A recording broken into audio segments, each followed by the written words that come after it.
Alright, I've added the tape and I've made the determination that my nozzle is now the proper distance from each corner of my print area. So I'm only going to be printing within this area, and the thickness of a paper as it grabs as it goes under, and again as I go back it won't go unless I actually push just slightly down on the table, and then you can feel it go under, and that for me is just perfect.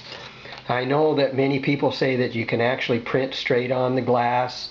I know that, but the fact that I'm using the glass because it's flat and the mirror because of the reflective properties and the setup and the fact that it distorts if indeed there was a gap between the metal aluminum plate and the bottom of the mirror.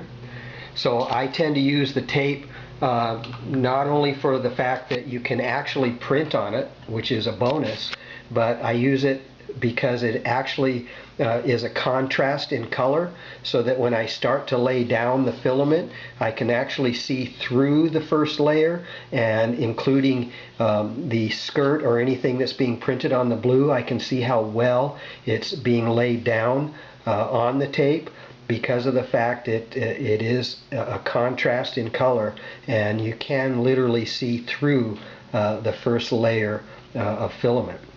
So I don't necessarily use the tape for the adhesion factor. That's actually just a bonus. And 4 out of the 5 times that I've actually printed straight on the tape, even with a little sanding and alcohol, the print tended to pull off. So I still use Aqua Net Extra Hold, a very light misting of Aqua Net on the tape, let dry completely, and I found that that actually improves the adhesion factor on the tape. And again, I know many people say you don't need both, but I found in my experience that using both works very well, and I'm happy with the way my prints turn out. And I can also remove the prints fairly easy. It's not super easy, which you don't want it to be super easy. You want it to hold pretty well, and maybe even use the spatula to pop it off. But once you get it started, it just comes off very nicely. Also, if you use the tape, make sure that you use the spatula to press down and relieve all of the air that's trapped under the tape. You have to make absolutely sure the tape is stuck very well to the glass surface, or else the tape itself will pull up and you'll have issues as well. So anyway, I'm going to go ahead and do one last thing in the calibration procedure, and I'll come back with a video showing that procedure next. Alright, this is the final procedure in making sure that my print area is completely level with the gantry and parallel, because knowing that the nozzle rides on a parallel and completely squared up gantry, I know that the nozzle will always be in the same place all the way across. So in order to do a final check on my 4 corners of my print area with the blue tape, I'm going to go ahead and use a dial indicator. So what I'm doing is I'm lowering the dial indicator. I've already set the 0 here, and I know that to be very accurate. And then I set the dial indicator at this point first, and then I moved on all 4 corners to verify that the other 3 corners were identical distance as this corner. So I'm going to go ahead and lower down the gantry to the tape. Now, one thing that you need to be aware of if you go this route, and I've seen many other people use the dial indicator, is that this is spring loaded, and many times they go way too far up into the spring, which actually pushes down on the table and throws off the calibration. So what I do is I tend to go just enough to touch the table and 1 turn more, and that way I know that the spring inside the dial indicator isn't pressing down completely on the table, disrupting the adjustment. So I'm going to go ahead and go down. Okay, there it's now touching, and I'm going to go 1 turn, and I have it preset at 0, and as you can see it's at 0 right now.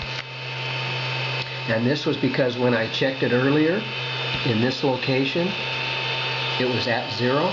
And as you can see, when I move the table up and down, it always returns back to 0.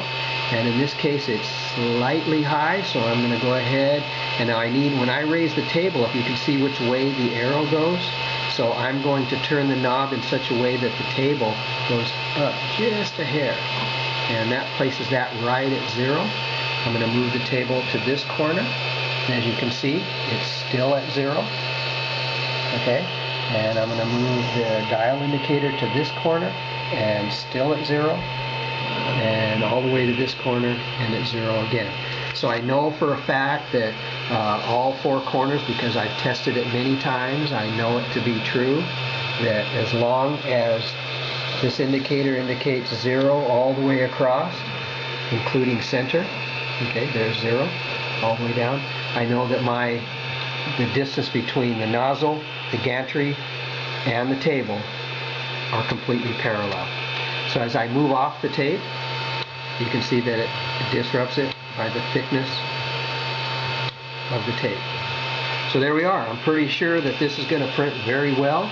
And once it's set, I no longer have to do it anymore unless I do something to disrupt one or more of the settings on the knob. And the one thing about the big knobs is if you're not careful, you could actually bump into them, and they are very easy to turn. So not only are they easy to turn, but it makes it easy to calibrate. So you got to give a little, you get a little. So with the smaller knobs, you don't have the danger of actually disrupting the setting. But again, with the bigger knobs, it just makes it simpler. But you don't necessarily have to adjust the knobs every time you make a print. Once they're set, it's set until you're ready to maybe make another major change again. So I'm going to go ahead and remove the dial indicator, and I'm going to spray the surface of the tape with a light misting of Aqua Net, let it dry, and I'm going to go ahead and run a print. Alright, I went ahead and sprayed on a light mist of hairspray, and I'm now going to go ahead and heat the table just a little bit above room temperature to help aid the drying time of the table. I don't heat the bed at all, never have, and I've done many prints basically with a non-heated bed, because I know that at some point if it's heated too much, it will actually indeed warp the aluminum, which will indeed warp your table. So I tend to try to run prints first, pretty much at room temperature, and not actually heat the bed to the point that it actually warps the bed at all. So currently there's hairspray on there. I'm going to go ahead and verify that the tape is stuck well to the glass, and I'm going to go ahead and run a print. Alright, before I actually run a print, I actually preheat the nozzle to the temperature that I plan to run the print at. And again, the table is just slightly above room temperature to help aid the drying of the hairspray. And I'm going to go ahead now and run a little bit of filament out of the extruder, again to test that there's no clogs. So I'm going to go here, now that the nozzle has been heated to above at least 185 Celsius, I'm going to go ahead and run the extruder at 1 millimeter. And I kind of turn it to about 34 at first, give or take, just to make sure that we get good flow in the nozzle. And the mirror actually helps me to see that well. And as you can see, I got good flow. It's coming out very nicely out of the nozzle, and it is 0.4 millimeter nozzle, and I've measured it with calipers, and it is indeed 0.4 millimeters. So currently the extruder is still running, and in a second here it'll stop, which it has. And I have a little flag on my extruder so I can actually see it running in both directions. So right now I'm running it up to about 48, and you can see the extruder is pushing out filament, and I'm looking at it in the mirror right here, and it's coming out very nicely.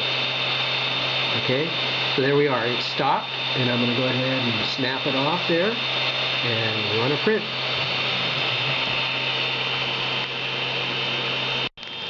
Okay, currently I'm at 100% rate. The heating's all done, it's all caught up, and it's lowering to the table to run the first print, the first layer.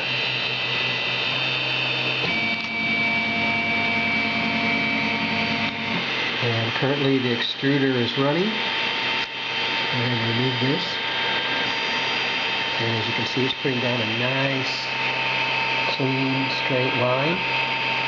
And this is currently the skirt. And as you can see, it's landing very nicely on the tape.